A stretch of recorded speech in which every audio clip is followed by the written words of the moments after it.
Salve, salve, torcedor alviverde, seja muito bem-vindo ao canal. A gente chega com um corte aqui do Troca de Passe e falando muito sobre a coletiva do Abel, que largou o aço. Sim, o Abel rasgou o verbo, jogou tudo no ventilador sobre a arbitragem, que depois do choque rei, depois daquele pênalti não marcado do Alan, tudo mudou e a arbitragem só prejudicou o Palmeiras. Ele vai pontuar todos os erros, ele vai rasgar e jogar tudo realmente no ventilador. Então tem muita coisa pra gente acompanhar aí no vídeo. Você que não é inscrito, dá aquela força pro canal, se inscreva, ative o sininho e deixe o seu like. Bora pro vídeo, rapaziada. A gente vai para Abel Ferreira, técnico do Palmeiras, fala em Porto Alegre, a gente mostra para vocês aqui no Troca. Tinha ficado 3-3. O que é que eu posso dizer? Tu não podes cometer um penalti daqueles. Não podes cometer um penalti daqueles, não podes, mesmo quando estamos a perder 2-1, falhar um golo debaixo da baliza, como o Facundo falhou, não podes. A este nível, esse tipo de erros pagam-se muito caros, mas acho que no final o nosso adversário criou mais pelos nossos erros do que propriamente pelo volume que eles tiveram. Ainda conseguimos empatar o jogo. Gostava de entender porque é que o meu jogador foi expulso. Pelo menos as regras dizem que o jogador não deve ser penalizado 2 vezes, ou a equipa não deve ser penalizada 2 vezes, mas enfim, foi o que foi. Boa noite, Abel aqui, lado direito, Leonardo Som da Rádio Bandeirantes. Abel, dando sequência aqui na pergunta do colega, considerando também o resultado paralelo do jogo do Atlético Mineiro com o Flamengo, o tropeço do atual líder do campeonato, que ficou no empate, estava perdendo também... Boa noite, Abel aqui, lado direito, Leonardo Som da Rádio Bandeirantes. Abel, dando sequência aqui na pergunta do colega, considerando também o resultado paralelo do jogo do Atlético Mineiro com o Flamengo, o tropeço do atual líder do campeonato, que ficou no empate, estava perdendo até o final da partida. Você não considera um erro, a partir desse resultado, a sua escolha de poupar 11 jogadores, nem levar a maioria para o banco de reservas? E se você tomaria essa decisão novamente após saber do tropeço do Flamengo? O se não existe. Eu não vivo com ses. Não entendia sobre isso. Se, eu não vivo com os ses. O que eu te posso dizer é que, falando sobre isso e sobre as minhas decisões, depois do jogo contra o São Paulo, depois de estarmos a ganhar 2-0 e termos virado o jogo para 3-2, muita coisa mudou.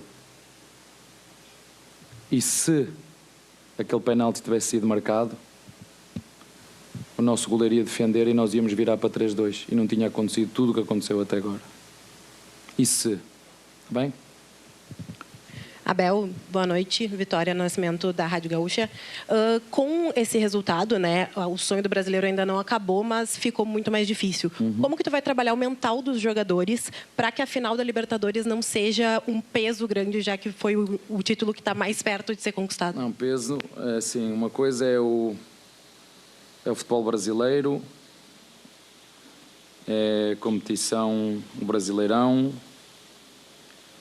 é tudo aquilo que se passa nesta competição. Outra coisa é a Libertadores. São campeonatos completamente diferentes, com gestões completamente diferentes. É como a Comembol que organiza, é como a Comembol que decide tudo. E, portanto, como te disse, coincide com dois clubes brasileiros estarem na final, e nós estamos por mérito, por tudo aquilo que fizemos, pela excelente Libertadores que fizemos. E uma coisa é o futebol brasileiro, outra coisa é a CBF, outra coisa é o STJD e outra coisa é a Comembol. São competições completamente diferentes, mas como te disse, sim, muita coisa mudou. Depois do jogo de São Paulo, muita coisa mudou e isso é bem visível, não é? Hoje o árbitro não tem dúvidas nenhumas em marcar os 2 penaltis. A primeira falta que há à entrada da área do jogo é um claro amarelo. Eu estou a falar com o quarto árbitro, ele disse, não entendo porque é que o quarto não dá amarelo. Primeira falta que há do jogo, a entrada da área, que é o Filipe que bate. Essa falta é clara para amarelo, ele não dá amarelo.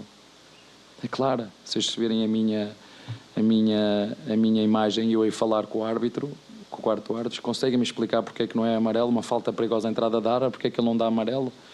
Portanto, muita responsabilidade nossa também por erros que cometemos.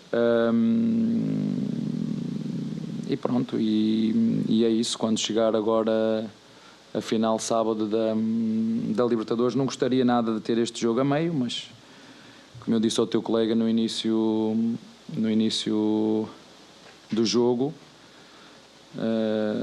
alguns diretores de alguns clubes europeus me ligaram surpreendidos, que não sabiam que havia um jogo a meio da semana e que no final tínhamos só a maior competição da América do Sul e que alguém tinha marcado jogos. Portanto, é o que é, e nós temos que a preparar.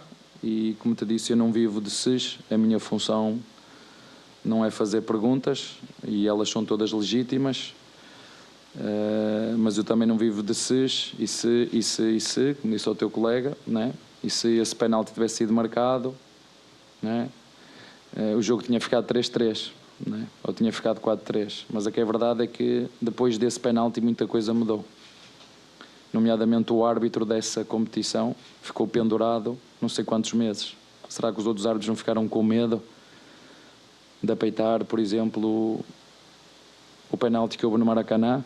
Se nós compararmos o penalti que houve com o Maracanã com o Arrascaeta em casa do Palmeiras na primeira volta, será que há muita diferença? Será que há diferença naquela bola que bateu no jogador do Vitória, que ele corta? Nem ao VAR foi ver. Portanto, será que os árbitros não ficaram todos com medo que a CBF os castigasse e que a seguir o SJD ainda lhes fosse dar mais não sei quantos dias de castigo, coisa que eu nunca tinha visto em 5 anos aqui no Brasil? Mas uma coisa, como eu disse, uma coisa é competições que são organizadas para a CBF, outra coisa são competições que são organizadas para a Conmebol. Temos a final da Libertadores para disputar com todo o mérito, chegamos, é um jogo que todos os jogadores sonham jogar, eu estou grato. O Palmeiras tem 7 participações na Libertadores, nós conseguimos chegar a 3 e sábado temos aí uma oportunidade de todos para lutar por um título. Portanto, é preciso lá estar, é preciso chegar, e nós chegamos e vamos fazer tudo o que nós conseguirmos para vencê-lo. Está bem?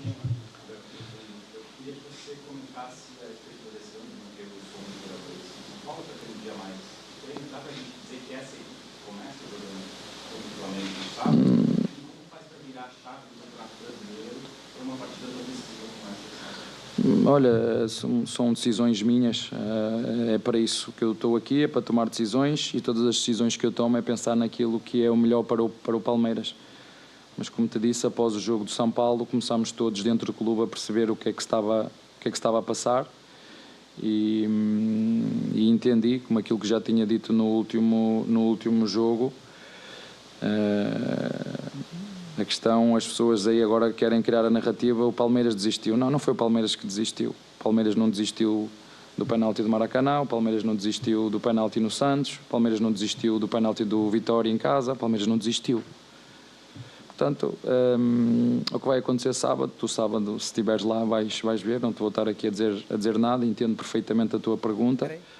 E elas são todas legítimas, eu também é legítimo da minha parte responder diretamente à pergunta ou não querer responder. Queria falar sobre a coletiva do Abel Ferreira, né? Vamos lá. Porque teve momentos absolutamente lamentáveis, como já foram em outros momentos, treinadores, dirigentes de outros clubes a falar sobre a questão da arbitragem, porque o Abel cita que depois do pênalti não marcado a favor do São Paulo no Morumbi, tudo mudou. Tudo mudou, né? Como antes havia uma conspiração a favor do Palmeiras, de acordo com os adversários, depois passou a ter uma conspiração contra o Palmeiras, de acordo com o Abel. Então, assim, é um vitimismo típico do futebol brasileiro, quando não se obtém o resultado que deseja. Quando vê um adversário ser beneficiado, na rodada seguinte vou ser eu. Mas esse momento em que eu sou beneficiado, eu não me lembro. Eu absolutamente apago da memória. Então, declarações como essa do Abel hoje são lamentáveis. A declaração do Boto, semanas atrás, são sem nenhuma serventia para o futebol brasileiro. Ninguém está preocupado em melhorar, dar sugestões para melhorar a questão da arbitragem. Eu queria que houvesse essa ira toda de dirigentes e treinadores ao fim do Campeonato Brasileiro, para que eles se reunissem e dissessem, olha, quais são as possíveis soluções? O que é que a gente pode fazer para melhorar a arbitragem? E não no momento apenas em que não consegue resultado, como o Abel Ferreira e o time dele são 5 jogos sem vencer no Campeonato Brasileiro e praticamente deu adeus ao título da competição, é muito fácil colocar a culpa na arbitragem. Acho até que hoje o Palmeiras não merecia ter tido o seu jogador expulso no pênalti, o amarelo era suficiente, como também comentou o Paulo César de Oliveira ao longo da transmissão, mas ele cita lances que não houve benefício ao adversário. Então, acho que é uma declaração infeliz do Abel, como já foi, repito, de outros integrantes de times adversários e que absolutamente não ajudam em nada o futebol brasileiro. São apenas declarações clubistas para que muita gente da tua torcida, né, porque eles fazem com que haja uma onda de concordância entre torcedores nas redes sociais e tudo mais, para que veja um favorecimento a outro clube que não o dele. São só fases, né? Uma hora é um, outra outro, e nada de benéfico para o futebol. Agora tem um agravante, né? Porque pelo menos hoje as coisas ficaram claras. Essa entrevista do Abel, ela pelo menos tem o mérito que ela deixou uma coisa clara. Quando ele vinha ameaçando, entre aspas, deixando nas entrelinhas, que após o desfecho do campeonato, ele ia dizer o que foi o campeonato, e a gente começou a especular.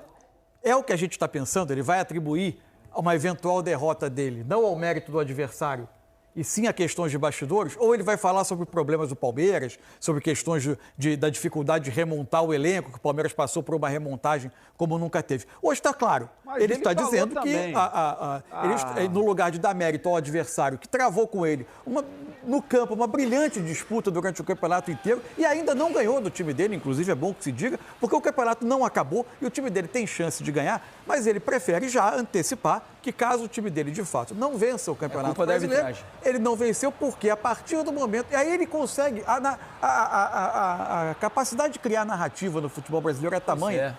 O Abel está transformando um erro crasso, favorável à equipe dele, no ponto de partida para o que ele entende como uma coação à arbitragem. Mas é verdade. Para que passasse a ter decisões prejudiciais ao Palmeiras. Isso, além de criativo, vamos parar no criativo, que é melhor. E é muito curioso também como ele escolhe um recorte que interessa a ele do campeonato. Isso. Que é o jogo, como se o campeonato, no lugar de 38 rodadas, tivesse apenas as rodadas pós-Palmeiras e São Paulo. Porque é o recorte conveniente. Antes disso não aconteceu nada, não teve decisão favorável a um, a outro. As arbitragens acertavam tudo no Campeonato Brasileiro. Começaram a errar contra o Palmeiras a partir do momento que houve um erro gritante que favoreceu a equipe dele. Ou seja, é uma construção de narrativa que pode ter a sua tentativa, não sei se é de jogar para a arquibancada, de tentar mobilizar ou de desviar o foco, porque o time dele, antes dos Jogos da Libertadores, vem numa sequência que não é de resultado, que não é a melhor. Enfim, o objetivo final a gente não sabe. Apenas a gente sabe que está contribuindo muito pouco para o futebol brasileiro, joga a reputação de muita gente na lama sem ter nenhuma comprovação e transfere responsabilidade, né? No fim das contas, o discurso dele sobre o campeonato a brilhante disputa Flamengo e Palmeiras, no fim, se restringe a uma coação à arbitragem para prejudicar o Palmeiras após o time dele ter sido beneficiado. Não faz o menor sentido. E assim, não merece nem credibilidade. E se o Palmeiras, com tudo isso que aconteceu, ele estivesse na liderança e fosse ele o campeão? Não ia mudar o fato que aconteceu. Ele não ia falar dessa maneira. Então, não tem problema de cada um defender o seu. Isso aí faz parte, tem uma resposta nisso, tem até uma estratégia. Você vê que o Flamengo ele veio pesado nessa fala do Boto, com o presidente em tudo, antes daquele jogo de Flamengo e Palmeiras, para poder, lógico, colocar quem apita, quem faz as coisas são os árbitros, né? Se tem alguma coisa errada, tem que realmente comprovar, né? A parte leviana do futebol brasileiro é muito comum, porque ninguém é punido, né? Nem por falar, nem por ofender, nem por a fake news, a mentira, vamos dizer, daquilo que tem. Então, eu acho que de eu falar é beleza. Só que para alguns assuntos e alguns momentos que são pertinentes muito mais para o meu lado, eu consigo pensar melhor numa comunicação. Mas quando eu tô perdendo, o Abel nunca foi bom nisso, perdendo. A gente fala, né? Sempre foi. O perfil dele perdendo, ele tem algo. Será que daí essa questão desse vitimismo, será que não contaminou o Palmeiras? Porque parece que o Palmeiras está contaminado nesses últimos jogos, assim, está poluído psicologicamente. Ele não produz o que já produziu, né? Por isso o Flamengo, ele passou na frente, conseguiu os resultados e tudo. Então, tem aquele negócio do contra tudo e contra todos que sempre foi, tá bom, eu posso usar uma estratégia. Por sinal, tá entendendo? contra todos. Será que agora não está pesando? Então, eu não sei. Então, quando a gente vai se comunicar sobre aquilo que eu não concordo, eu tenho que tomar cuidado com aquilo que eu vou comunicar. Não só para a minha parte interna, mas para a parte externa também, porque o futebol ele se comunica sim, como a gente falou com todas as outras situações. Então, eu acho que não pode ser muito fácil o futebol brasileiro, o Brasil, o futebol brasileiro, é tudo um peso aqui. O calendário é para eles todos. Para eles todos vai ter peso. Eles não tem como eles se justificarem por perder uma coisa por causa do calendário, concorda? Se eu tenho mais ou menos jogadores convocados, no nível que eles estão contratando jogadores convocáveis, né? Então, o excesso de jogo é estressante para todo mundo e é para os outros que estão ali. Olha o Mirassol. O Mirassol não teve as outras competições. Isso é bom falar, mas com toda a sua estrutura, com o seu orçamento, ele conseguiu fazer tudo isso nesse momento que está.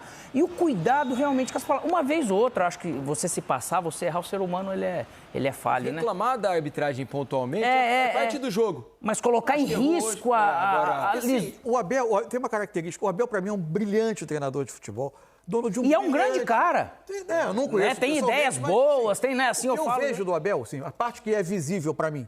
Um brilhante treinador de futebol, um trabalho espetacular, o maior técnico da história do Palmeiras, uma coleção de títulos, pode acrescentar mais uma Libertadores à passagem dele no Palmeiras, seria a terceira, isso é uma coisa gigante. Por outro lado, assim, ele é um mau perdedor. Ele é um mau perdedor. O comportamento dele nas derrotas é muito ruim. Inclusive em respeito à questão de desportividade em relação... E não é um mau perdedor que tem que ficar feliz perdendo. Não é isso, gente. Não. O mau perdedor é que daí ele busca outro subterfúgio. Derrota reconhecendo virtudes do outro lado e não transferindo responsabilidade. Uma outra coisa que está me chamando a atenção, eu não sei como isso é administrado internamente, mas... ele está recorrendo com muito mais frequência ao dedo apontado a alguns jogadores, né? Hoje ele disse de novo, não pode fazer um pênalti. Facundo perdeu um gol embaixo da trave. Facundo perdeu um gol embaixo da trave. Isso está me chamando muita atenção, né? Não é que ele nunca tenha feito, falou do Flaco na rodada passada. Tinha falado na rodada passada, mas está se tornando mais frequente, né? É verdade. Talvez seja um toque, né? Para tentar mexer com os jogadores para a final da Libertadores, uma maneira, né? Não sei qual é a estratégia. Enfim, fato que o discurso nessa questão da arbitragem é algo que ele podia repensar, né? Porque não acho até que ele pense nisso. Será que ele pensa realmente isso ou ele está fazendo isso para jogar para a torcida? Eu acho que quando não é a favor dele, ele pensa assim. Né? Porque, por exemplo, o pênalti reclamado contra o Vitória, né? O jogador abaixo, que não foi pênalti, a bola pega no ombro, pô. Claramente pega no ombro. E aí fica reclamando como se fosse algo... Mas ele acrescenta mais um aos erros que ele considera que aconteceram contra o Palmeiras. No jogo de hoje, temos que reconhecer, acho que o Palmeiras fez bom primeiro tempo ali, até os 35 mais ou menos do primeiro tempo. O Palmeiras era melhor que o Grêmio, criava oportunidades, estava toda hora no ataque ali e abriu o placar, parecia até que pudesse resolver o jogo. Só que aí perdeu força, né? E o Grêmio cresceu. A partir do empate, né? O empate veio no lance de um arremesso lateral. Você sabe que é evidente que aí é fácil a gente falar aqui, porque a gente fala depois do jogo acontecer e o Abel tem que tomar a decisão antes. A forma apática, junto da boa atuação do Palmeiras no primeiro tempo, era um Grêmio completamente entregue, né? Especialmente sem bola. Parecia que era o último jogo do campeonato, não valendo nada. Peladão, assim, tinha muito espaço. A maneira como o Sousa encontra o espaço no lance do primeiro gol é muito impressionante. Isso só passava a impressão para mim, olha, se o Palmeiras estivesse com os titulares em campo, ele matava esse jogo antes do intervalo. É verdade. Até isso ele pode ter pensando, falou, ixi, não estava bom. Porque o cenário era muito convidativo, assim. E o segundo tempo, aí é o que tem acontecido muito com o Palmeiras, né? Na adversidade, nas últimas rodadas, os jogos se complicam e o time tem uma resposta que é ruim. O Palmeiras se expôs demais, se enervou, passou a criar menos, passou a oferecer muito mais espaço. Aí surge o lance do pênalti, que eu acho que é uma entrada em que o Aníbal se precipita na forma... Pênalti claríssimo, precipita na forma de dar o bote, né? O Aníbal já havia falhado recentemente porque o jogo estava vivo ali. Flamengo? O Flamengo, né? Flamengo. Pois é, e hoje Mas um é que pênalti absolutamente aí que tá desnecessário. O jogador do Grêmio estava marcado, né? Não era uma finalização simples. Não. E com 1-1, o Palmeiras já não jogava tão bem quanto no primeiro tempo, mas o jogo estava vivo. Assim. Isso. O Palmeiras podia fazer uma vitória que reacendia muito o campeonato. Pelo jeito não está sendo fácil o Palmeiras lidar emocionalmente com a perca da condição dele perder para ele mesmo de líder.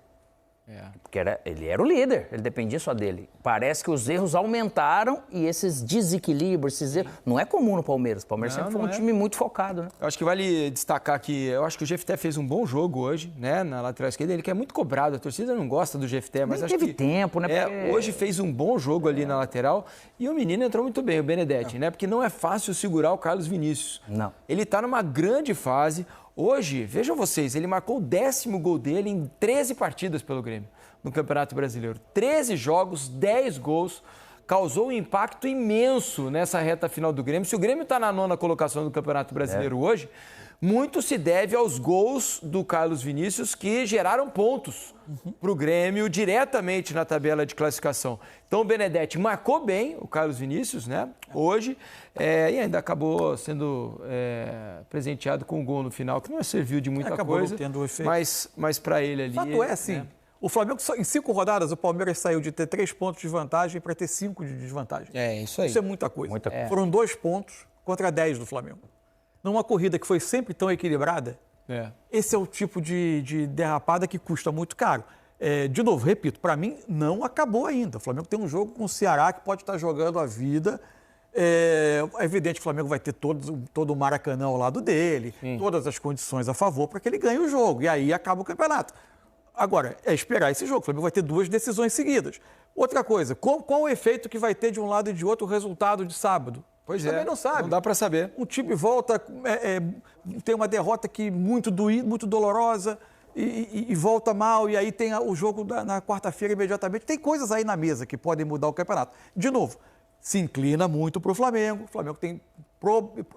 o mais provável é o Flamengo ser campeão brasileiro, mas o campeonato ainda não acabou e pode ter um novo componente, que é o vice-líder passar a ser o Cruzeiro. É isso aí. Bom, rapaziada, esse foi o corte que eu trouxe para vocês, falando muito sobre a entrevista do Abel. E eu concordo plenamente com o Abel.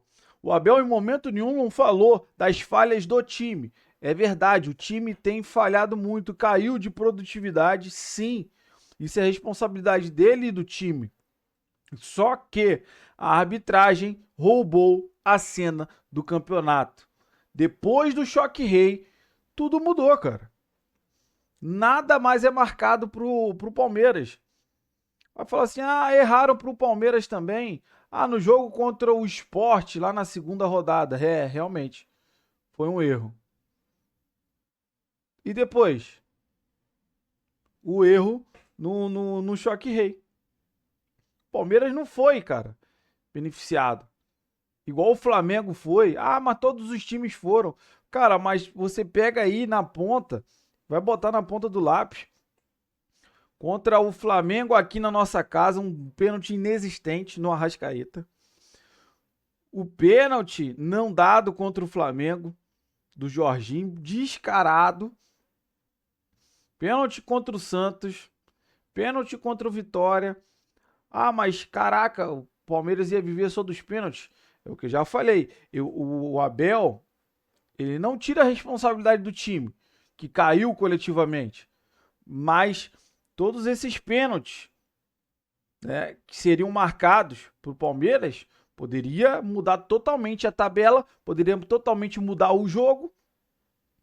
Então, assim, é óbvio que a arbitragem roubou a cena, mostrando que queria o Flamengo campeão. Essa é a grande verdade. Cada pênalti que você vê aí, cara, do Arrascaeta, cara, contra o São Paulo, na Vila Belmiro, pelo amor de Deus, cara. Então, já estava declarado que a arbitragem queria o Flamengo campeão. Essa que é a grande verdade. Quero saber de você, que acompanhou o vídeo até o final. Você concorda com a fala do Abel? E o Abel deixou claro, né? Libertadores é outra coisa, porque quem manda lá é a Conmebol. Então, é outros 500. Então, quero saber de você. Você concorda, discorda com tudo que foi falado? Então, deixa aí nos comentários. Você que não é inscrito, dá aquela força pro canal, se inscreva, ative o sininho para você não perder nenhuma novidade aqui do seu Verdão todo dia, que literalmente todos os dias a gente traz um corte com muita informação do nosso Palmeiras para vocês. Você puder deixar o like, ajuda demais o vídeo chegar para muito mais palmeirense. E para fechar, se puder hypar o vídeo, ajuda demais o meu trabalho. Fico o dia inteiro procurando matérias, informações, tudo do nosso Palmeiras para trazer para você, torcedor alviverde. Então valeu, rapaziada. Um grande abraço.